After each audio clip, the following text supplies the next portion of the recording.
você que me ouve, em que se baseia a sua fé? Por que você afirma ser cristão? A sua fé está baseada em quê? Porque uma vez você fez uma oração e creu? Porque você disse que crê, porque alguém te falou, porque o seu pastor falou que você é cristão? Como você sabe que de fato você é cristão? Se eu te pergunto agora, como você me responde a esta questão? Você de fato é um cristão? Você de fato vai subir no arrebatamento? Você tem compromisso com o verdadeiro Deus que se revelou na Bíblia? Quem te garante que a sua fé é a fé que salva? Você tem certeza que você crê? Baseado em que está a sua fé? Você de fato é cristão, eu repito.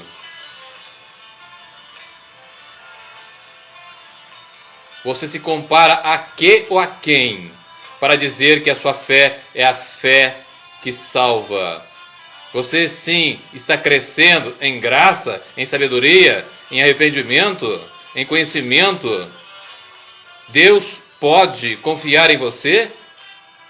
Você é alguém, não que mereça, porque nós não merecemos nada da parte de Deus, mas você, de fato, é alguém que o Senhor pode confiar os seus tesouros, os seus segredos maiores? Deus pode ter compromisso com você? Você é alguém em que Deus, ao olhar para você, Ele vai dizer: ali vai um homem segundo o meu coração, ali vai de fato aquele que busca ser a cada dia mais semelhante a meu Filho Jesus?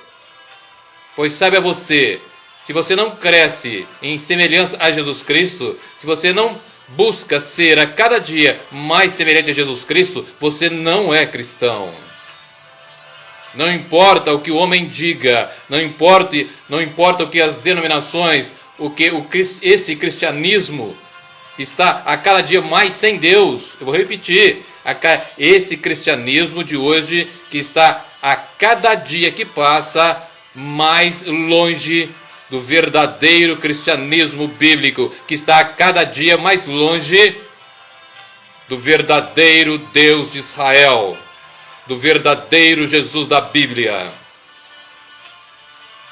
Você se considera um homem ou uma mulher, um jovem, que está cheio do Espírito Santo? Pois se você acha ou crê nisso, saiba que em sua volta todos têm que pegar fogo. A presença do eterno Deus, através do seu Espírito, incendeia o seu coração, a sua mente e a sua vontade, e faz com que você seja sem um porta-voz da verdade, custe o que custar, principalmente a você mesmo. Você acredita, você acha que é fácil para que eu possa dizer essas coisas para você agora aqui? Pois sabe a você que o tempo está curto. E é por amar a você, que não está correspondendo ao amor do Deus eterno, é que eu falo essas coisas. Acorde. Acorde. Volte-se para o Deus Todo-Poderoso, enquanto é tempo. A palavra de Deus, nos 2 últimos versículos do livro de Eclesiastes, diz o seguinte. Eclesiastes 12, versículos 13 e 14. De tudo que se tem ouvido, o fim é: teme a Deus e guarda os seus mandamentos, porque este é o dever de todo homem. Porque Deus há de trazer a juízo toda obra, e até tudo o que está encoberto, quer seja bom, quer seja mal. Você sabe que você tem que prestar conta a um Deus eterno, que a eternidade, os olhos de Deus, os olhos da eternidade estão sobre você neste momento. O que você tem para oferecer a Ele? O que você já fez? Não obras para a sua salvação, mas obras de justiça, obras que reflitam e que dão vida à sua fé, como diz Tiago. Obras de justiça, obras que ele, como Deus Todo-Poderoso, vê e se agrada. Você tem buscado agradar a Deus?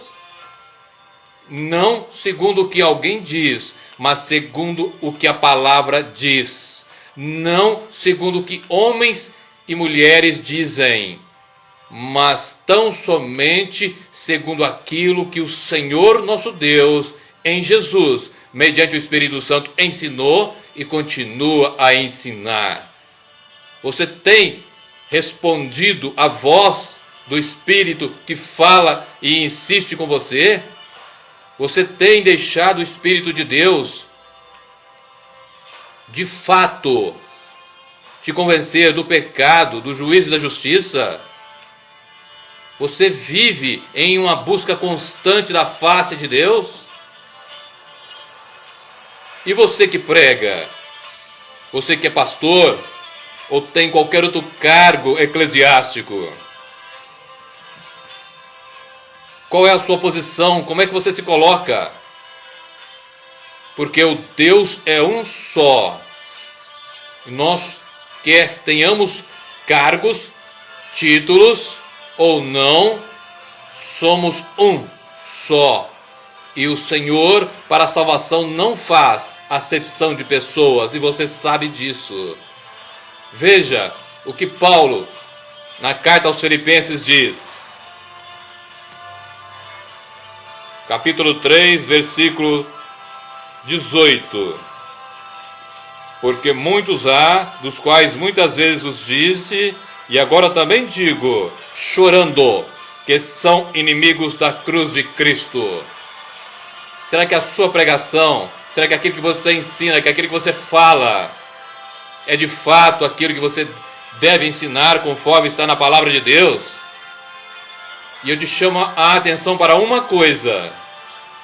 Veja o que Paulo fala. Ele não diz inimigos de Cristo, mas ele diz inimigos da cruz de Cristo. O que ele quer dizer com isso? É que muitos, a grande maioria dos que pregam, dos que ensinam, dos que dizem estar falando em nome de Deus, estão pregando uma palavra que é contrária à mensagem da cruz. Se dizem cristãos, não são inimigos de Cristo, mas são inimigos da cruz de Cristo, são inimigos da mensagem da cruz, são inimigos, portanto, do verdadeiro evangelho de Jesus. Você se coloca como? O que você faz? Como você ensina? O que você... do seu púlpito, quando você se coloca, sai fogo. Quando você fala, a sua palavra é de fato, como o próprio Deus determinou que a palavra dele é. Em Jeremias 23, 29, a minha palavra é como um fogo, é como um martelo que esmiuça a penha. E em Hebreus 4, 12, a palavra de Deus é comparada a uma aguda espada de 2 gumes, que penetra profundo até a divisão da alma e do espírito, das juntas e da medula, e é apta para discernir os pensamentos e as intenções do coração. A palavra que sai do seu púlpito sai como um fogo, sai como um martelo e sai como uma aguda espada de 2 gumes? Se não sai, não é a palavra de Deus que você prega. Não é a mensagem da cruz. Então você é, como Paulo diz aqui, inimigo da cruz de Cristo. E ele, como um apóstolo, chora, porque você se transforma em inimigo da cruz de Cristo, em inimigo da mensagem da cruz. Veja o que ele nos diz na primeira carta de Paulo aos Coríntios, no capítulo 1, versículo 18. Porque a palavra da cruz é loucura para os que perecem, mas para nós que somos salvos é o poder de Deus. E nesse mesmo capítulo,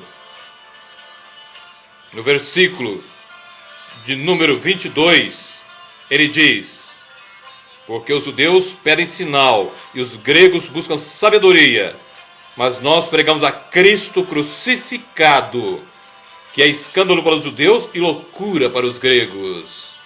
Jesus crucificado, a cruz de Cristo, a mensagem toda poderosa do Evangelho, é para você um escândalo? O que ela significa para você? O que o Evangelho de Jesus Cristo significa para você?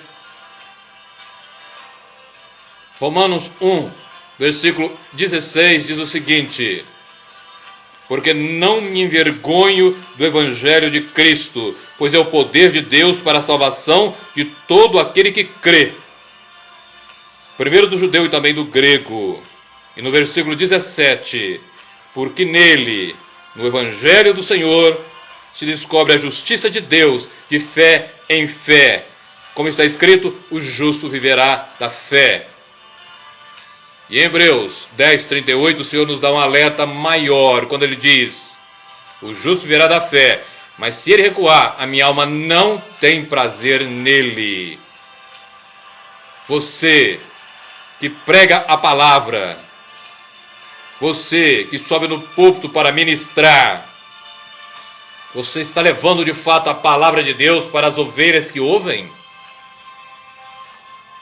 Ou será que você está ajudando a que essa igreja mundana, que essa igreja idólatra, para que essa igreja na qual Jesus, o Senhor, não tem espaço, viva de tal forma que a cada dia, como já disse, esteja mais distante do verdadeiro Deus e esteja num processo crescente de apostasia e abandono da fé? Amós, profeta Amós, no capítulo 8, versículo 11, ele nos diz algo que diz respeito aos 400 anos depois do último profeta e antes da vinda do Senhor. Mas isto está servindo para aqui e agora, para este momento também. Eu tiro então este texto do seu contexto histórico e aplico neste momento para a igreja de hoje. Amós 8:11. Eis que vem dias, diz o Senhor Jeová, em que enviarei fome sobre a terra, não fome de pão nem sede de água, mas de ouvir as palavras do Senhor. Você, meu amigo, você, meu irmão, o mundo está sedento pela palavra verdadeira. Ele não precisa de ouvir mentiras, ele não precisa de ouvir coisas que vão agradar o seu coração ou a sua mente, pois Jeremias diz bem claro, 17:19, o coração é perverso. A sua fé então se baseia nesse coração que se engana facilmente, ou é na mente que é vaga? Dê a palavra de Deus. Tão somente a palavra de Deus pode gerar a fé que salva, o arrependimento que muda, e fazer, e deixar, e abrir o caminho para que o Espírito Santo de Deus possa fazer daquele que ouve uma nova criatura. Pode, e só assim, fazer com que aqueles que buscam a verdade, que buscam a palavra antes de qualquer outra coisa, sejam novas criaturas. Eu repito mais uma vez, Deus não está buscando pessoas que tenham uma boa moral, que sejam sociáveis, que tenham um caráter melhorado, que tenham uma personalidade melhorada. Não.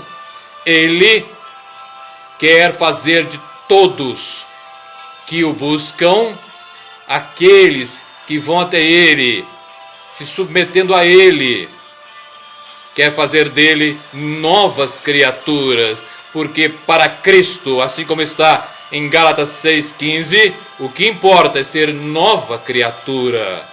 Sem ser nova criatura, você, como eu disse no início e perguntei, você não é cristão. Não é você melhorar a sua vida, não é você mudar a sua vida. É você nascer de novo, nascer do Espírito e viver segundo o que Deus quer. Tiago 4,7 diz: sujeitai-vos a Deus, resisti ao diabo e ele fugirá de vós. A primeira coisa que você tem que fazer na sua vida, sujeite-se a Deus, porque Ele vai trabalhar em você, fazendo uma obra de destruição.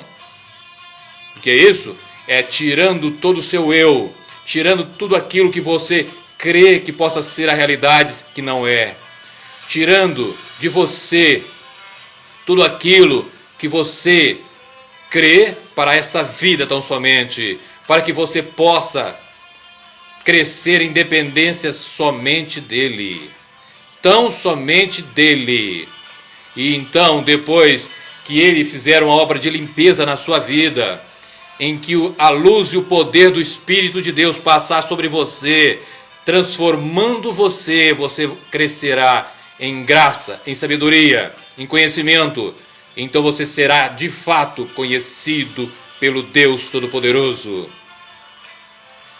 Lembra daquilo que eu li mais no início de Eclesiastes? Quando fala, Eclesiastes 12, no versículo 14, o último versículo, que diz o seguinte: porque Deus há de trazer a juízo toda obra e até tudo que está encoberto, quer seja bom, quer seja mal. Deus tem compromisso com você? Deus tem a obrigação de levar você para o céu? Não. Ele já deu o seu Filho Jesus. E mesmo que Ele nos jogue no inferno, Ele já é muito mais do que suficiente para todas as coisas, mas Ele abunda em misericórdia, em graça, em amor, assim como também em juízo e justiça. E Ele quer dar a cada um o céu. Mas para que isso ocorra, é necessário que você nasça de novo, que você tenha valores que Jesus teve quando no seu ministério na terra. Você tem que buscar a Deus todos os dias. Você tem que passar horas e mais horas na presença do Deus Todo-Poderoso para aprender a ouvir a sua voz, para aprender a ouvir o Espírito de Deus falando ao seu coração, para que você não mais tenha o seu eu, nem a sua vontade como centro, mas tenha Jesus como centro, porque se Ele não for o primeiro na sua vida, Ele não será nem segundo e nem terceiro. Saiba disso. Ele é o Senhor, quer você goste ou não, queira ou não, acredite ou não, Ele é o seu Senhor. Eu te pergunto agora, o Deus Todo-Poderoso, ao olhar para você, vê em você alguém com o qual Ele tem, então, um compromisso, porque você está a cada dia mais longe do pecado, está a cada dia mais próximo de viver como Jesus viveu, de falar o que Jesus falou, de inclusive pensar como Jesus e de ter uma trajetória de vida como Jesus teve. A primeira carta de João, capítulo 2, versículo 6 diz: aquele que está em Cristo, aquele que diz que está em Cristo deve ser como Ele. Aquele que está em Cristo deve andar como Ele andou, ou seja, trajetória de vida. E Romanos 8,14 diz: aqueles que são guiados pelo Espírito de Deus, esses são filhos de Deus. Como que você, que me ouve agora, se coloca nisso? Ou você está se deixando levar pela cobiça dos olhos, pela cobiça da carne e pela soberba da vida? Que isso é a sua vontade. Você, desde o início, Guarde isso no seu coração. Você por você mesmo, eu por mim mesmo, não podemos fazer nada para agradar a Deus. Porque nós, desde o início, só sabemos pecar, odiar a verdade e o próprio Deus. E você que odeia a Deus, porque você ainda não nasceu de novo, somente quando você nascer de novo, você será uma nova criatura e passará a amar o que Deus ama e odiar o que Deus odeia. Então, o seu espírito estará em consonância, em sintonia com o Espírito do Deus eterno. Aprenda que você, desde o início, só sabe pecar e pecar e pecar. Saiba agora destruir esse germe mau em você. E só há uma maneira: entregando-se, rendendo-se ao Espírito Santo todos os dias. E para começar você tem que fazer o seguinte: arrependa-se dos seus pecados, todos, um por um. Refaça toda a sua vida e clame a Deus para que Ele comece a fazer em você uma obra que não tem limite, uma obra que é o Deus Todo-Poderoso que faz, do início ao fim. E se você assim fizer, você terá tomado a opção mais inteligente da sua vida. Então, aquele que diz que está em Cristo deve andar como Ele andou. Primeira carta de João, capítulo 2, versículo 6, como eu disse. Sirva ao Deus verdadeiro e não a essa imagem e não a isso que você crê que serve, mas você apoia a sua fé em amuletos, apoia a sua fé em rosas ungidas, em crendices, em idolatria. Lembra daquilo que eu li em Romanos 1, versículo 17, quando diz: o justo viverá da fé, não é da visão. A fé verdadeira não precisa de muleta. Você já escutou isso? E é verdade.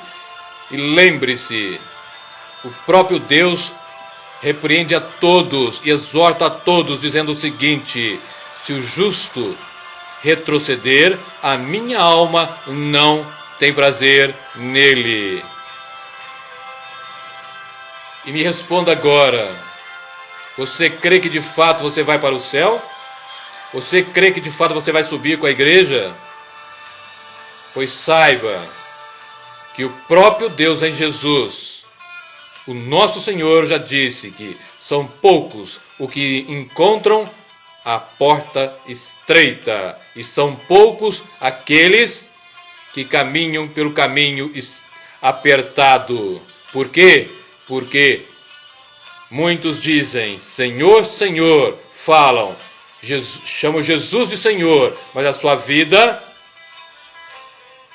não tem Jesus como Senhor. Eles não têm o fruto para dar. E o que o Senhor nos ensinou no seu Evangelho? É pelo fruto que se conhece uma árvore. E para que você dê os frutos que começam no arrependimento, você tem que ser nova criatura. Mais uma vez eu digo: é hora de você deixar de brincar de ser cristão, para de fato ser um cristão verdadeiro.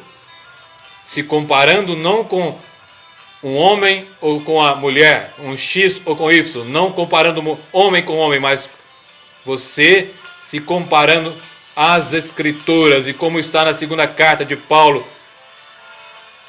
aos Coríntios, capítulo 3, versículo 5, examine a você mesmo, para ver se você está na verdadeira fé. Isso não é para ovelhas somente, são para todos nós, a começar de mim mesmo que te falo. Porque se eu não viver o que eu te falo, eu não somente sou hipócrita, mas isso pesará muito mais sobre mim do que sobre você que me escuta. Guarde isso e examine a si mesmo. Se você não está na verdadeira fé de Jesus, em Jesus Cristo, no verdadeiro cristianismo bíblico, É hora de você clamar pela misericórdia do Deus Altíssimo e refazer a sua aliança com Ele através de um profundo, sincero e diário arrependimento, com a mudança literal de vida.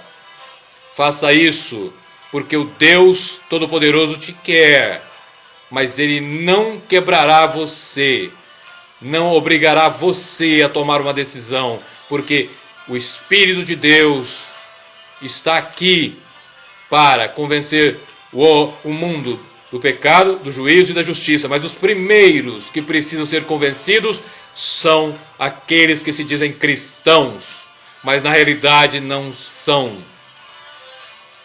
E compreenda uma coisa: a palavra de Deus diz que o julgamento começa pela casa de Deus, por aqueles que são de Deus. Acorde enquanto é tempo. Em nome de Jesus Cristo.